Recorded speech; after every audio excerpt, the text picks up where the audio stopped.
So welcome again. I don't know if there are some new people here today or not. I don't know.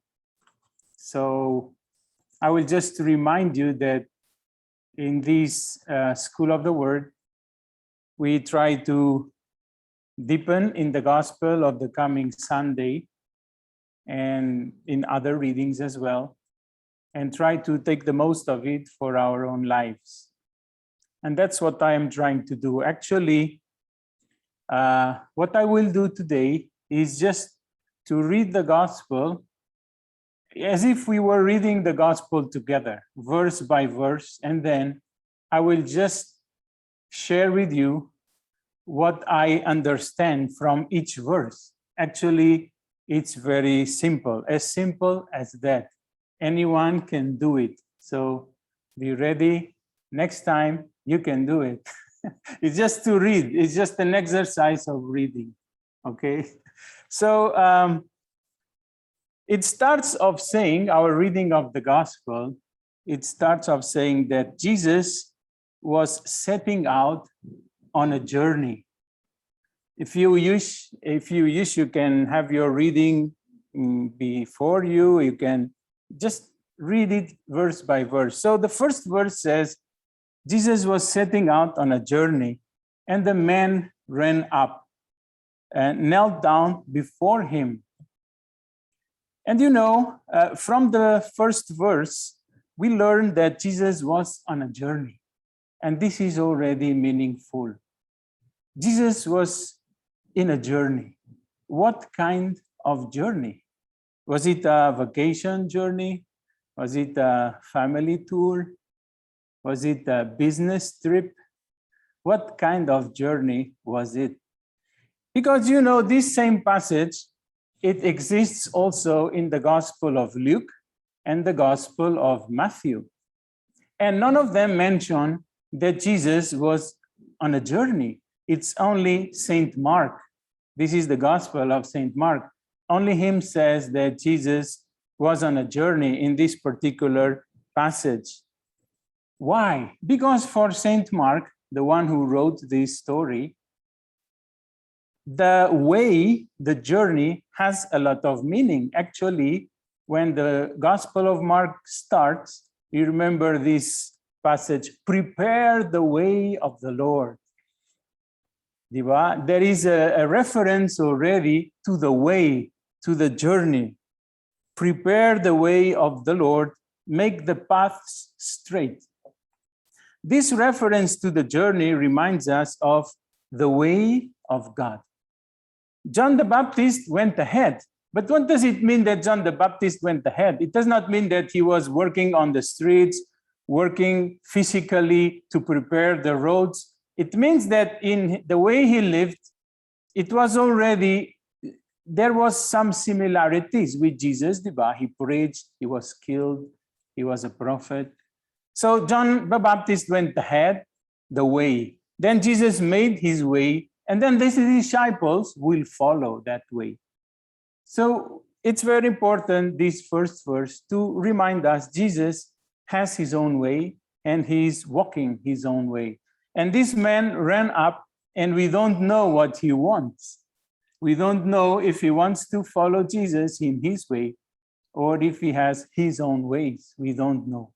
At this point, we don't know. So when he asks a question, what was the question? Good teacher, what must I do to inherit eternal life? What does this question reveal about this man? You know, some teachers say that when a student makes a question, he already knows the student. Because by your questions, I can know you.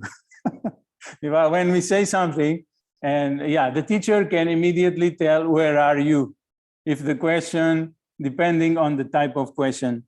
What can we know about this man with his question? We can tell that he has a particular way of understanding faith. What is it? It is a kind of faith that is very much centered and worried about doing things in order to get a benefit. Just read well, the question is, what must I do to inherit? What must I do in order to get? Well, so it's really, this already shows that his mentality and the faith he had was very much centered in doing things to buy heaven. It makes me, I have a friend, a very generous one, and he collaborates with our mission, and he really helped us for many social projects we had. And when I was giving thanks to him, because of his generosity, because I was really thankful, he said, "No, Filipe, you are wrong. I'm not generous. I'm just buying happiness."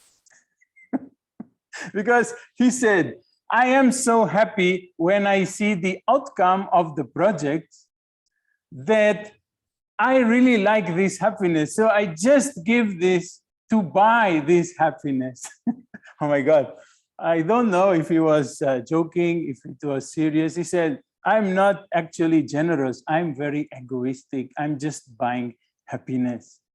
So when I heard this from him, I applied to our faith and I said, well, actually, sometimes we can have this mentality.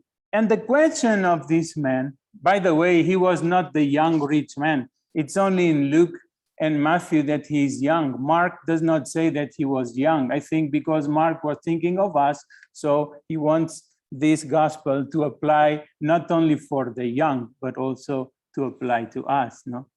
Anyway, I was thinking that this question portrays all the people whose faith is only worried to go to heaven and afraid of going to hell. What are the things that I have to do to inherit eternal life? Meaning to say, to be saved and not to go to hell. Behind this way of thinking and understanding faith, it is the image of a God that punishes. And therefore, there is a person who is afraid of God. I need to do things not to be punished. I need to do things to merit eternal life. I need to do a lot of debits in my account in heaven so that it will not be in red numbers. You know, this spirituality is totally wrong, because what saves us is the merciful love of God and not our own merits and not our own actions. It is always a gift. You cannot buy it with your good deeds. Your good deeds, they are only a consequence of being grateful for what you received freely. Well, that is why Jesus reacted to his question. Jesus reacted a bit when he said, "What must I do to inherit?" Jesus reacted and said, "Why do you call me good teacher? Only God is good." Meaning to say, if only God is good, you cannot aim to have really good actions if you are not united with him. If the root of the tree is good, the fruits will be good. If you are enrooted in God, then your deeds and actions will be good. So you should not be worried about what to do, but rather you should be worried about in whom do you ground your life. Because this is it, what will produce good deeds. You know, Jesus reacted against this idea or this assumption that we can buy heaven with good deeds, without thinking that those good deeds in the long term will only remain if we are united to him. So far, The dialogue of Jesus with this man was more or less like this. I simplify it in 2 lines. Good teacher, what must I do to inherit eternal life? Answer of Jesus, taste and see how good is the Lord. This is what you have to do, because if you taste and see how good is the Lord, then you will have good deeds. So anyway, after this initial reaction of Jesus, he was a bit disturbed. Why do you call me good? He was a bit, and then, okay, he calmed down a bit and then he answered. So after this, he answered the question. Actually, Jesus is a very kind. So in the end, he gives in, and he answers. The way Jesus answered was, it has a kind of complaint. You know the commandments. He starts to say, as if he was saying, why do you come to me? Because you know already. You know the commandments. And the commandments are, wag kang papatay, wag kang mangangliwa, which I was seeing the translated of this, and the translation is, don't be distracted. So I think it's a very good translation, diba? My connections. Wag kang mangangliwa is, don't be distracted. Don't look much to the side. That's actually in Chile, the expression of this is, he started to look to the side. No, it's like when we start to look to the side, yeah, you go distracted. Wag kang magnanakaw, wag kang magsisinungaling, wag kang mandadaya, and honor your father, your mother. So, translated for today, I was translating these commandments for today. It's more or less like this. Don't change the expiration date of face shields, wag kang mandadaya. Second was, don't kill the one who confessed that the face shield's expiration date was changed. Don't kill her, please. And then the third one is, don't give false testimony. Kasi umatras siya, di ba? Umatras siya. No, he said, no, I was pressured when I said. So now we don't know. Was she pressured when he said that the expiration date was changed? Or is she pressured now? So we don't know. So don't give false testimony. Please, we want to know the truth. So the commandments are very simple. We can translate it to the... Anyway, this is just a comment. No. Pero let's focus in the passage. If I were the man to whom Jesus answered, I would also have reacted, because my question was, what shall I do? And Jesus only told me, what shall I not do? Diba? He said 6 commandments, 5 commandments are bawals. Only one is positive. Honor your father and your mother. Okay, this is so easy. You don't need to tell me. I do it spontaneously. So the other ones, puro bawal. 5 out of 6, it's 83%. My goodness. Imagine, I was thinking, it reminds me the faith where there are only bawals. Diba? There is a scientist in Spain. I love him so much, and he's so intelligent. And I really feel so sorry, because he's not a believer. He is an atheistic, and he knows so many things about creation.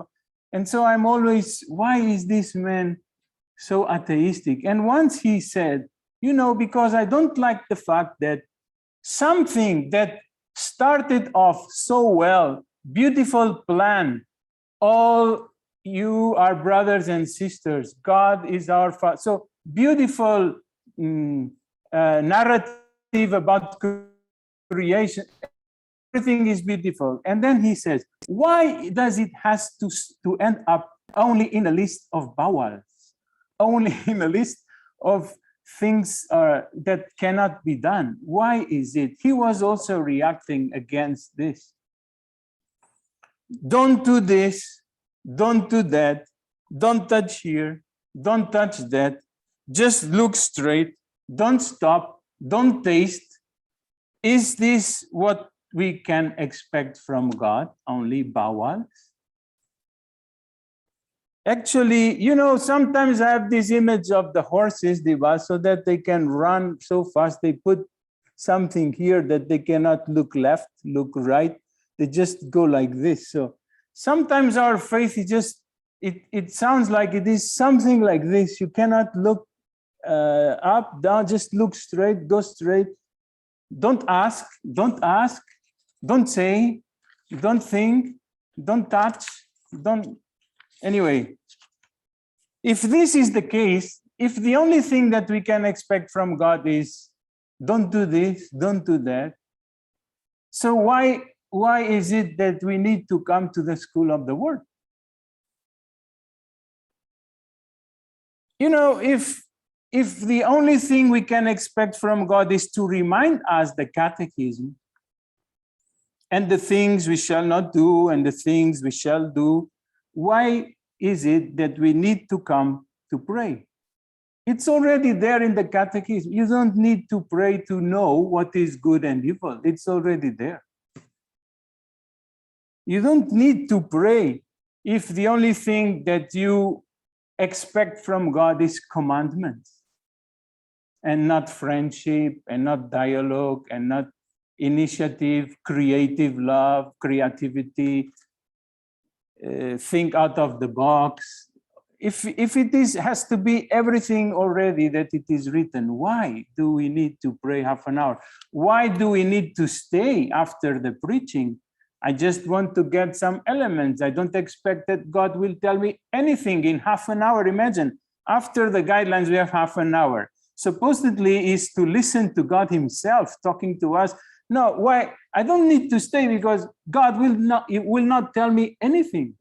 Because you don't expect anything from him. You only are expecting him to tell you, don't do this, don't do that. So that's why, what's the point of prayer? No need. I will tell you, if you don't really believe that God will tell you something beyond the commandments, so no need to stay. Okay, then Jesus, you know, I think he was a bit of provoking this man because the man also reacted. He said, "Teacher, you did not tell me anything new. All you have said, I know it already. I went to catechesis since I was a teenager. And my mother, she was always telling me the catechesis. So you did not tell me anything different from what I have heard so far." That was what the man said, even though he was polite. He was polite. Maybe he was a Filipino. Alam niyo po ba, sir, mula pa sa aking pagbabata, tinupat ko ang lahat ng mga yan. No new, sir. You are not a good teacher. I thought you will tell me something new. The same pa rin. Anyway, if you ask me, what is the core of this gospel today, I would say it is what comes next. Jesus actually loved that reaction. He liked the non-conformity and the non-conformism of the boy. He liked the fact that for him, the commandments were not enough. Jesus read his heart that probably was saying, I want more. And the core of this passage, if you ask me, it's what comes next. Jesus looked at him. Jesus loved him. Jesus Jesus told him. You know, these are like three actions, and this implies Jesus looked at him. If I had a PowerPoint now, I would show you eyes. Okay, so Jesus looked at him, eyes. Jesus loved him, heart. You know, in Greek, if we translate literally, it would mean Jesus loved himself. I mean, he loved the boy because of what he is, not because of what he said, not because of his question, not because he was very holy since youth. He loved him himself. So it's like the accent is he loved him as he is, the whole person. And third, if I have a PowerPoint, I would put words of love. So eyes, heart, and mouth. Eyes, heart, and words. And tongue. So Jesus, all these things, no? There are these three actions. And now just try to think for a moment, how much would you pay, or how much you actually pay to catch the attention of somebody's eyes? You know, how much money do we spend sometimes in dresses, in a wonderful car, in a wonderful house? Many people only to catch the attention of others. How much time spent and money spent just to, you know, to look and to live in a way that others will look at me. We sometimes even are ready to suffer for it, so that the eyes of the people will be focused on myself. And yet, we have Jesus here looking at us, and we hardly notice. And it looks like others' eyes still have greater impact in me than Jesus's eyes. And this is, for me, it's just interesting to think about. How much would you pay to be appreciated with love and care by someone? No? Jesus looked at him and loved him himself. He loved him from what he is, all his person. You know, I have a friend.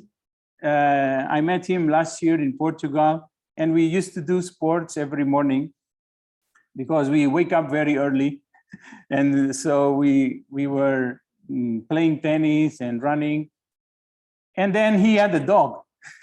And then I did not know that he had a dog. And then he explained me the benefits that he's experiencing because of that. And he says, you know, Filipe, when I arrive home from the work, you know, this sensation that someone is waiting for you. Because whenever he notices that I am coming back home, he is so joyful. He cannot hide, the dog cannot hide the joy that I am coming back. He jumps at it. And then he says, I look at my children and I look at my wife. Nobody stands up when I arrive home. Nobody. They don't even look at me. And they only are, if they want to talk, is to ask something. And that's why this dog is giving me life. Because he is the most faithful person. Now, he says, I understand now why we say that dogs are the most faithful ones. Because it's every day. It's not one day in a week, not two. It's every day without exception. He is so enthusiastic about me. You know, when I heard this, I said, it's true. And then when I read this passage and I see that Jesus looks at him, loves him with all the possible love. And then this guy, he might have missed the point. No? It seems that it did not make a great impact in him, but actually all the love was there. All the love was there that he needed. Much more than the love of a dog. Oh God, much more. How can we compare? So, and I have heard so many testimonies, of even married people falling in love of another person, and even priests. But this is because when you find someone that really loves you, cares about you, you are the center of his priorities.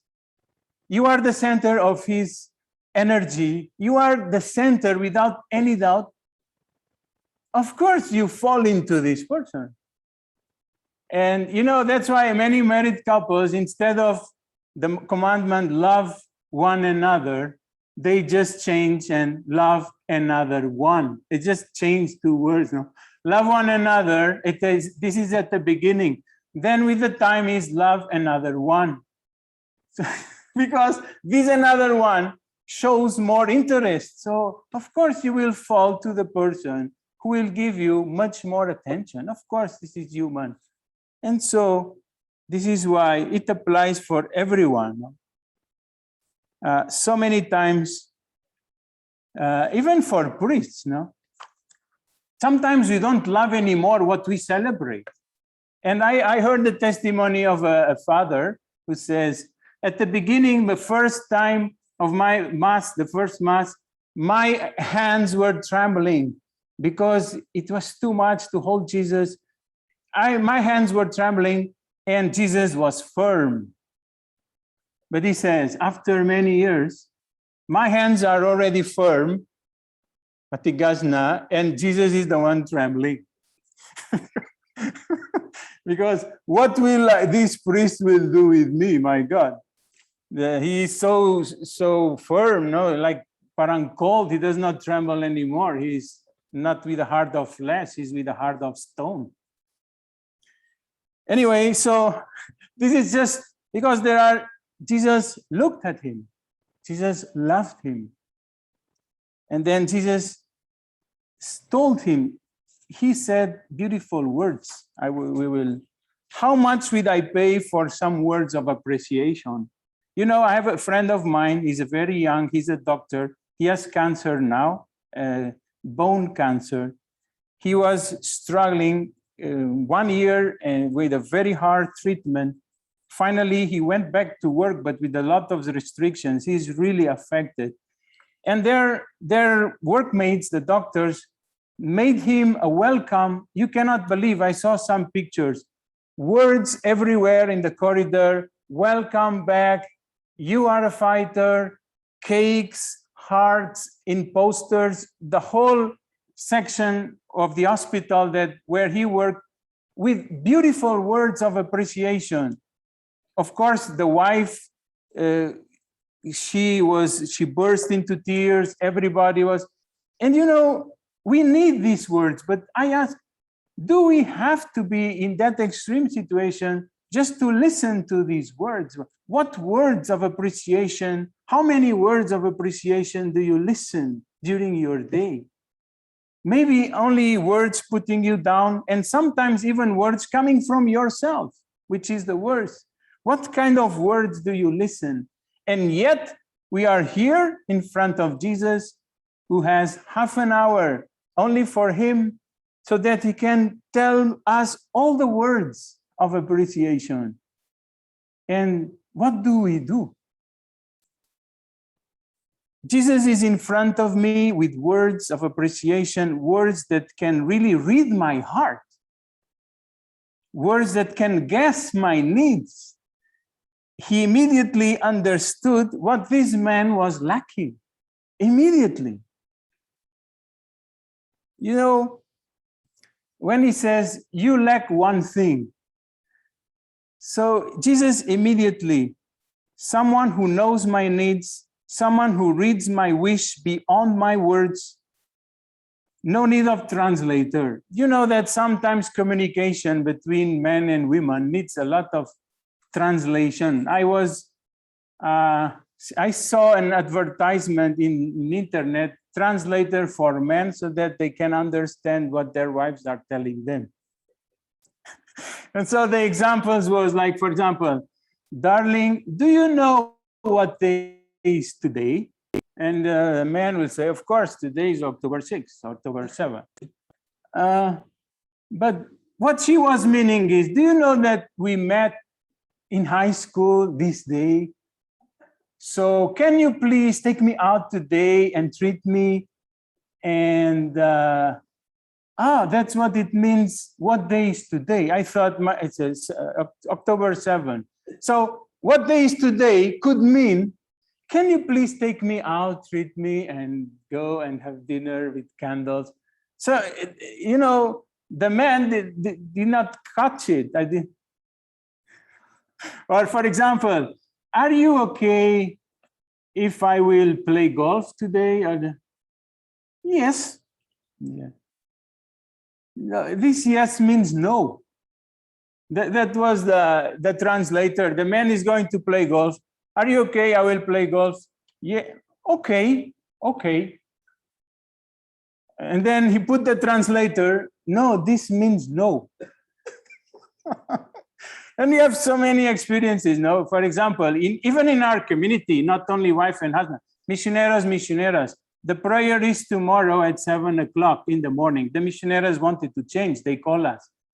I was in Rome, it happened in Rome. Missioneros, what time is prayer tomorrow? And I said, at 7. Okay, is it 7? Yes, it's 7 o'clock. Okay, then later on in dinner, someone commented in the table, you know, the missioneras want to change the time of the guideline, the prayer. And I said, no, they asked me and asked what time. And I said, it's 7 o'clock, look at the schedule, it's there.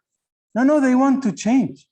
And I said, if they want to change, why wouldn't they say we want to change?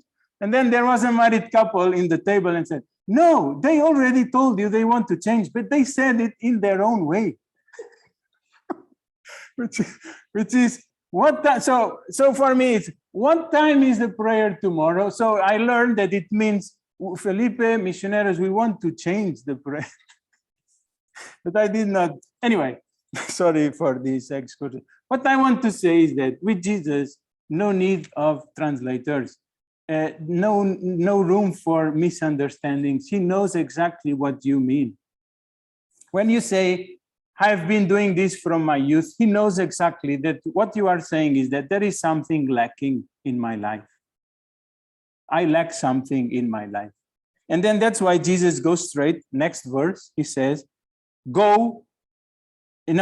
said, one thing you are lacking. It sounds like the words of Jesus to Martha. Martha, Martha, you are worried and distracted by many things. Before we say distracted is mangangaliwa. I don't know what means here. Martha, Martha, you are worried and distracted by many things. There is need of only one thing. Mary has chosen the best part, which will not be taken away from her. So what is this man lacking? What I am is to sit at the feet of Jesus and listen to what the Lord was saying. One thing you are lacking, it's related with my attention, the attention that I give to Jesus. Maybe this is what is missing, to sit down and to listen for a while. Exercise of not moving. You go to the gym many times, please. Half an hour in a week, the exercise is do not move. Exercise in not moving. Don't worry. You will not gain weight only because you are half an hour. Don't move. Exercise of not moving. This is very useful also for our lives. So Jesus continues. I have to finish, sorry. Go and sell what you own and give the money to the poor, and you will have a treasure in heaven. Then come back here and follow me. Listening to this, I always ask myself, what comes first? Will I get a treasure in heaven because I sell my belongings and give the money to the poor? Or is it because I have found the treasure in heaven that I am able to be detached of my belongings. What comes first, the chicken or the egg? So I don't know. Both things are true. If you do not empty yourself, you cannot be fulfilled by the Lord. But it is also true that you only can empty yourself if you are fulfilled by the Lord. So, I don't know what comes first. What is certainly truth is that none of those can be done if you don't follow the Lord.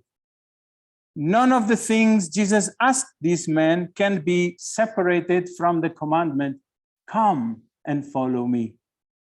This gospel is not about moral. It's not about morality that will conclude, if you give to the money to the poor, you are good. If you don't, you are evil. This gospel is not about moral that will say rich people are evil, poor people are good. Reality shows that it cannot be like that. I have seen many generous people and humble people, truly humble, among the rich. And I have seen also arrogant people and very greedy people among the poor. And also arrogant people among the rich and very humble and generous people among the poor. There is good people anywhere. What I want to say, rich and poor by itself are not enough to label someone that is good or evil. You are labeled to be good or evil, not because what you have or you don't have. This is not enough. This gospel is not about morality that will say ones are good, others are evil. This gospel is more about a call to sell and set aside everything that is an impediment for you to follow Jesus. Remember the parable of the sower. The seed of the word of God fell in a land with thorns. And what were these thorns? The land of thorns are those people who receive and hear the word, but the cares of the world and the lure of wealth and the desire for other things come in and choke the word, and it does not bear fruit.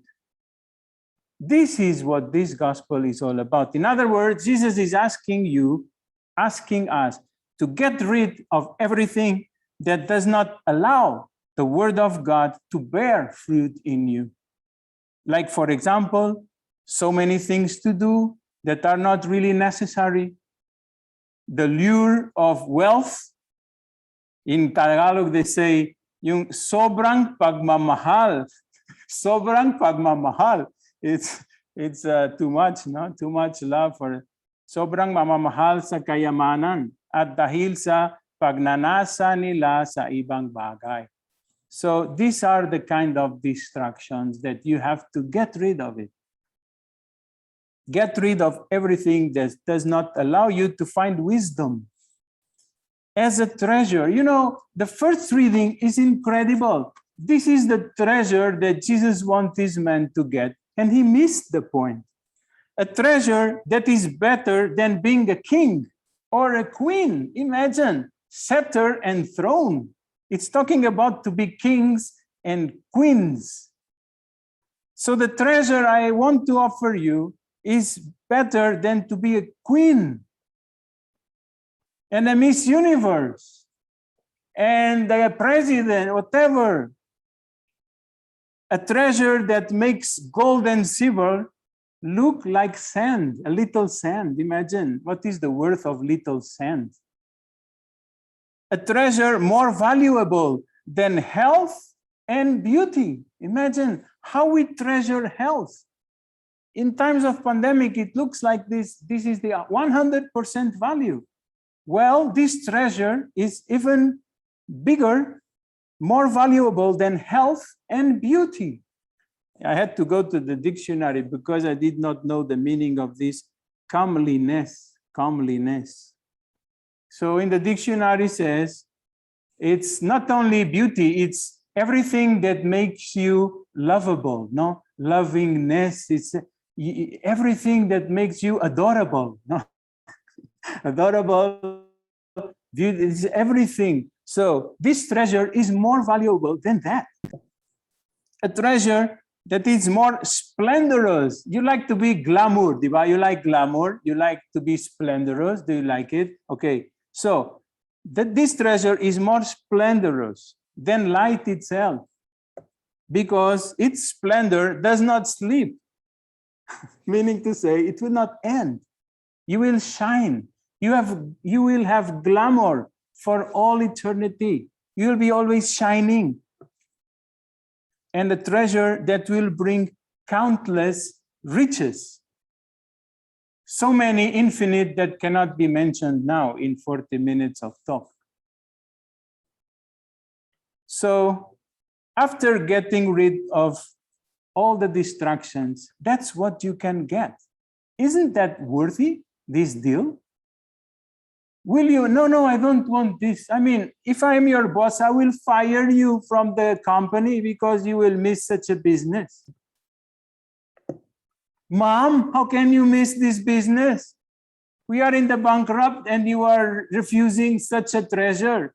How did you do it out? In the end, that's what happened to this man. Jesus, he said no. He did not. Jesus was not insisting. No, please say yes. No, if you want to say no, okay. I will continue my journey with those who follow me. And you just say there.